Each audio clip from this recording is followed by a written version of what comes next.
Yanikaso. Yanikaso. Shebre Yanikaso. Ashidi abina, oden tumi nkosinko. Ashidi abina anyadana adiyabasa. Ashidi abina anyadana onyino bejo. Let's make that an Ahenkan FM. For me, Ahenkan is one of the greatest media houses in Ghana. Because you ask the right question. And at the Emuja, dear Marie, I can name me home of a bar. And at the Emuja, dear Marie, Emera Yanikaso. Funtum Gentia, it have been here to Aninaboa. Funtum Gentia, it have been here to Aninaboa. Ghana adisiye oboba ofore amamfo ati ediba Ahenkan 93.3 FM. Emere Yanikaso. Odioku, the brenti mi pia original. Okusie, the brenti mi pia original. Nanso, obomo 40 more team phobia punumi musie. Mama ma fili make ateswe biakete. Shebre Yanikaso. Hey. Asitra na ba refrentia, na kalipa ma brosita wa wisie. Asitra na ba refrentia, na kalipa ma brosita wa wisie. Enso mo hwe de ni pa kire. Eden kanumo from ni won ko say adisiye oboba ofore amamfo emamo ati ediba Ahenkan 93.3 FM. Akonya sika ubedi akosi daben wakunu adi akonya dibra ubedi akosi daben wadon adi aje aduane a ubedi akosi daben ni o hwehwe Yesu achikwan Shishakani echikwano onipai Anadu ya bay Mobesani Shishakani echikwano Shebre Yanikaso. Hwehwe Yesu achikwana onipai Abisaye ya bay Oh, Shishakani echikwano Shebre Yanikaso. Yanikaso. Aposo Ghana adisiye oboba ofore amamfo emamo ati ediba Ahenkan. Yanikaso. Aposo Yanikaso. Aposo Shebre Yanikaso. Ghana adisiye oboba ofore amamfo emamo ati ediba Ahenkan 93 FM. Monfrano shi. Zawani Yesua, wansube yeshi. Monfrano shi. Zawani Yesua, wansube yeshi. Monfrano shi. Monfrano shi. Zawani Yesua, wansube yeshi.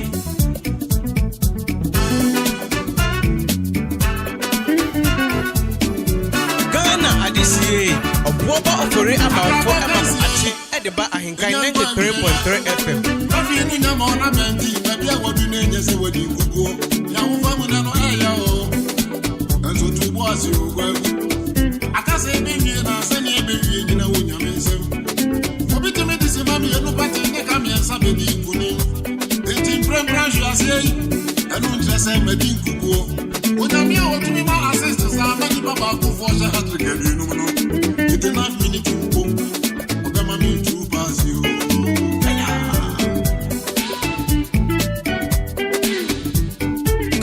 adisiye oboba ofore amamfo emamo ati ediba Ahenkan 93.3 FM. Adi odi bantu minga no eberaba ya nsembo kora ensisi ubisi oye umedi o na woni ndi bisi jina akasi be wie na sani be wie nyina wonya mensem ene na ba ni si odi na be sise o ada wonya me mena be so no na obi a be unu ne level abanu mafo bi wura mani o ma mi fo bi sem na mi die mi bo mo gogo se we obi die ya odi bi abanu ma bi tu mi so re be yo obere fo e wo musu akasi ebi mu sabra no step mother no so ye old onu ani dia na ntumi afo abanu na be yo ogwanjirefo ada o nyame me na be so na obi a be unu ne level ya o se ni mo na mo bro e ni asamo to no if is a esuna tino amani na chisi dia na ka ani o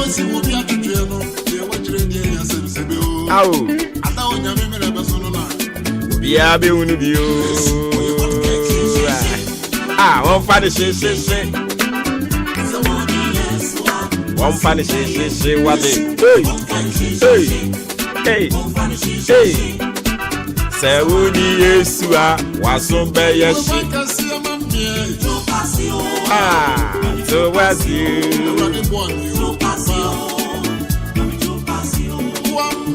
True pass you.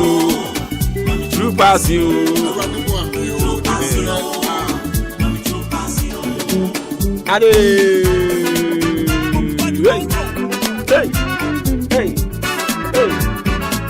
I know when I was here, somebody be I'm gonna keep. Ghana ADCA. Obuoba ofore amanfo ema ache edeba Ahenkan 93.3 FM. Thank you. Yes, I find you. This is a new one. My dear champion. Also, one funny say. And you will moon some kakra. Now me new ning come on. Hey. Say what you? Debut.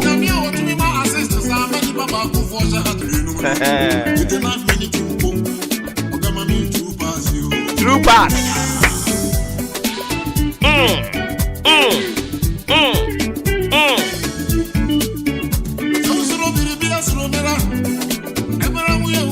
Emra hu yehu. Emra betimi asesa no.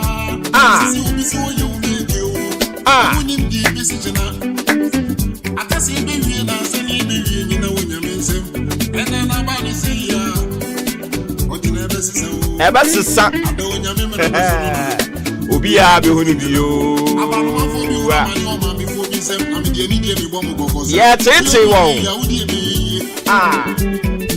Abanu mabi to be sorry na yo brembo. E wo busu akasi ebi mu. Sabra no. Step madam so ayi wo.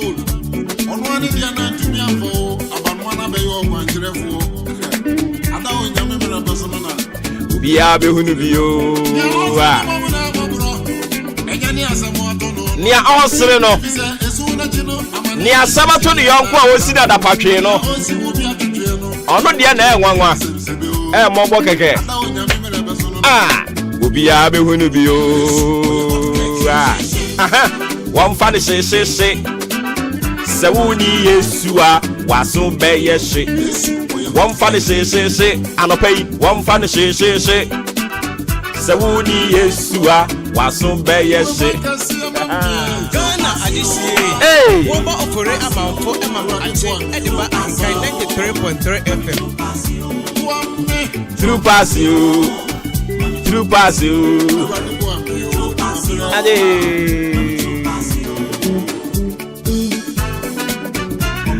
My dear champion. Obeku nipa o.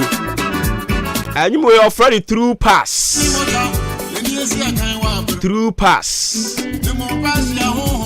Obi answer be kan de. Ade.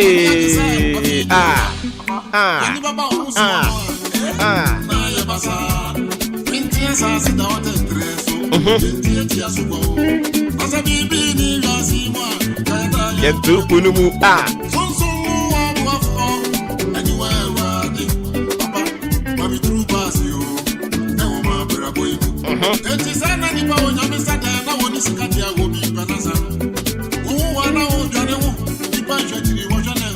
Hey.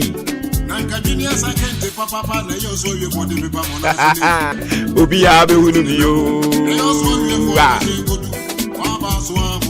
Me se dia wo ye bia no. Emframa ebebo akonfam. Am obi a hunu neto. Se are ase ebre be so. Obi a be hunu bi. Mo amone nkrofo mate na mudi wo mani. Anopay ye kasa akira o. Wo ye o se ukura position bi mu. Na wo so di nkrofo ani. Emframa ne bebo. Obi a be hunu woto. Hey. Obema through pass. Wa won so abemu abuo. Erade be ma won so through pass. Amo abo hat-trick. Enti nya abotre. Nia wo ye bia nya abotre. O man ye champion. Oh, this one through pass. And of course, it's another beautiful brand new Thursday morning. We live on the Abo. If you are here for the Facebook, YouTube channels in Ahenkan 93.3 FM. Maakye Brenna so yesin konya a free sub break up him say anopa non do ebebo. Said you winning no for God encountering. We back on your radio.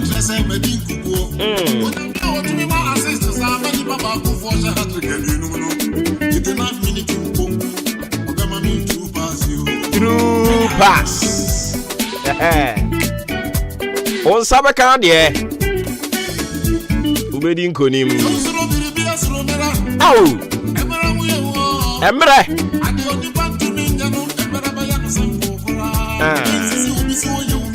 Hey. Endra wa brother me tie nyum we. And na may reflect our past events. Me kai 5 years ago. Na yenenam shukura. Na yenenam shukura street ni so. I never thought say ebra ye kan ho asemi ebebu dambare sia ma ebre bi beba. Kuro bia ye frɛ no aboabo. Me maami ni ha, mpapa ni ha. Na yenenam shukura. It's never ever crossed my mind for a day. Say a time will come where you will be pie e will be a friend is aboabo. And I remember my first time I made bahara minimum bia. Na me reflect was an your man so. Na yenenam kwabenya nso. Yenenam kwabenya na mu hono mo a. Misia osofu bi ma next share me nkom say a time will come mo baka kopie ha obekoyese obekoyebe. Anke bianka megina chiniya kakra.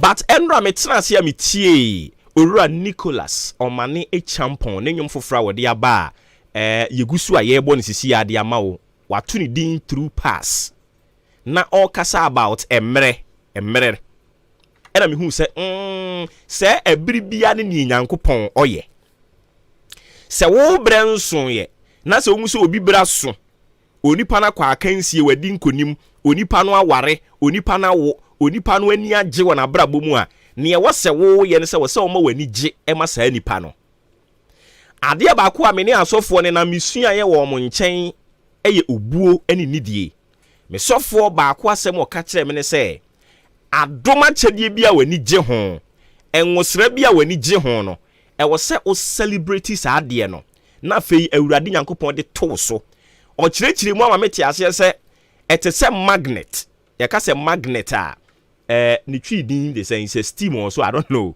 saa de no chiche nadoa no enti se wani gi ade no ho a then you attract it si wani gi obi ade nyankopon ahira obi nyankopon ama obi so nyankopon ye obi kese si wani gi ho a awurade ma saa de no eto so eyebre enti ebre bia ne nyame oye ebre wei nia oye nie ebre bi beba ebi ade wo ye nye no na abeye se na medika ka kire wo no ebre bi duru ya ne yedi ha in fact ne ani mo bia kra wa ha but nyankopon ne nhise ye mu no it is part of the destiny ebre ni nduru ya he ebre ne nso ye kone nam sahwi ko ye radio ni bi wo mu ho no mo ankosi aga kone nam central region ho ankosi aga back to nkran ho ankosi aga se ebre ne nso ya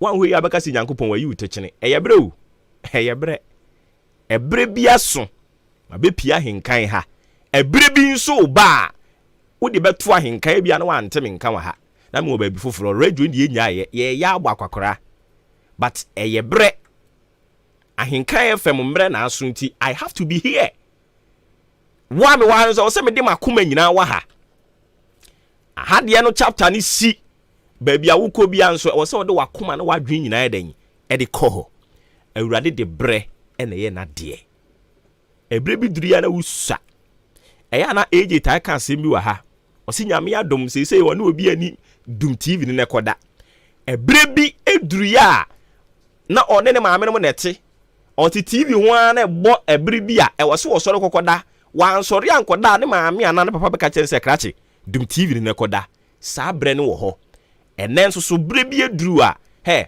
TV no pekuro be je so live bi no no ani tua ni botom sika eye bre awurade de bre ne ye ne niam nyina na afutu sem ewo mu ne se wo bre so a se wo bre so na wudi MP no a se wo bre so na wudi minister no a se wo bre so na wudi president no a se wo bre so na wudi ohene no a se wo bre so na wudi position no a sori ho adwuma mu ho efie ho a se wo bre so na ware ne so a se wo bre so na wo ne ba eya mfa ntwa obi mpowa na awurade ode bre ene ye na de nti ya to bo ase nya wo ye bia mu to bo ase ebi ene na wo ye adwadifo nyina hema o kena ebetimi adane ade aya na ewura afi ni se si obi frɛ ne ho otumfo o se tutu the second a eya na wo ye nipa nti na refira ba enti wanhwe yie pɛ o resa de enkrofo nyina pay homage enkrofo nyina pay allegiance o resa ne enipa dom or command respect no a when we are you will be carried away by sa respect no you will be carried away by sa allegiance no a enkrofo pay de ma wo no but de wonim ne say yes some position yensum nipa enti se na position ni firi wonsa ye behunu ni atwam enti se wo ye otumfo o se tutu the second a e wo se ekwa wutirim se yenya otumfo o se tutu the first o wa he tu ani hwe benkum tu ani hwe nifa onte ase nti ye bre tobu ase wo de wo ye nyina mu baby awo sisi ya no eye saa bre ne na aso enti firi wakoma mu na fa ye de awo ye ni nyina nyankopon pesa daache obema be bie mo eni nti na ode wa hya ase a provision store no na wa firi ase a wo manage nkakrakra no fo akoma nyina manage na fo wa adwene nyina di akire na fa adwempa fa tide oye na chi bunipa enipa ba o store no obeto ade abu ade na awurade e de air prepare for daache eye bre amane champo onwom no ya mentie ni saa keke o tie nwom no etie mu nsem nkrofo mate awadi giant tentem nti yen so ye nkrofo tratra saa nti I know how it feels so no obi tia enya wo maame oye emfa ho so ope wasem akosi soro umfiri na sinimu ne baaye no saa ade ketekete bodwuma ketekete no wo ye den wo ho minim said ye tie but ne ya na nipa nim ne se ya sori anope ya pie yi se wusia me a me hyebre ye ntworo mo me moma so enti wanhwe ya obeye me atantan de ene but enka nyame bie wani anase nka ye timi tworo onipa bi ahyebre gu ne moma so a anka ye hie nipa ya de obu obema no eye bre eni nyame de ye na de nti ebri bia ne nia esi ebri we mu no ye mampani a wose ye nya no eni o mampani akufu ado eye bre enkrofo keka nsam ase o sa short man we di president enye woti bebre omo keka sa nsam bebre kura wu agya no ebi mu kura hyehye nkom so wo bewu da nsam ni bebre omo hyehye nkom ni bebre kura wu ko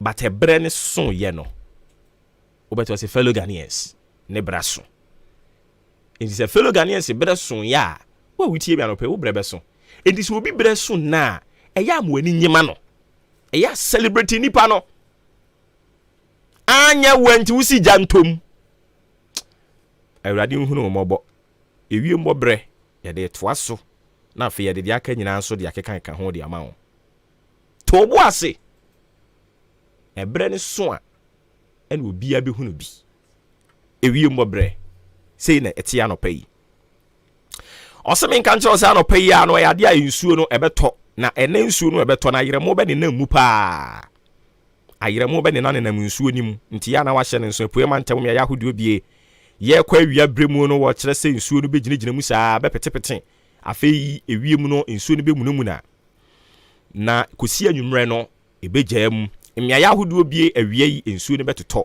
ɛne nti ya na wahyɛ ne nso de ama me bɔ ne tɔfa de ama wo a ɛne nsuo ahoɔden a ɛwɔ wie mu no ɛwɔ soro kyɛn awia a ɛbɛbɔ na nsuo no ɛtɔ a ɔsɛ me nka nkyerɛ sɛ ayerɛmo no bɛnante mu kakra ɛne nti ya na wahyɛ ne nso na wamu ani ada hɔ ewie mmɔbrɛ si ne bɛsi akɔ ne da mu no ɛno na yɛde amaneɛ no ɛde ama wo no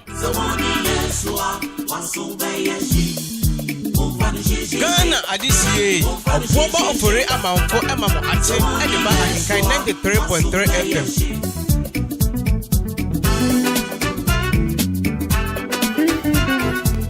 Joy!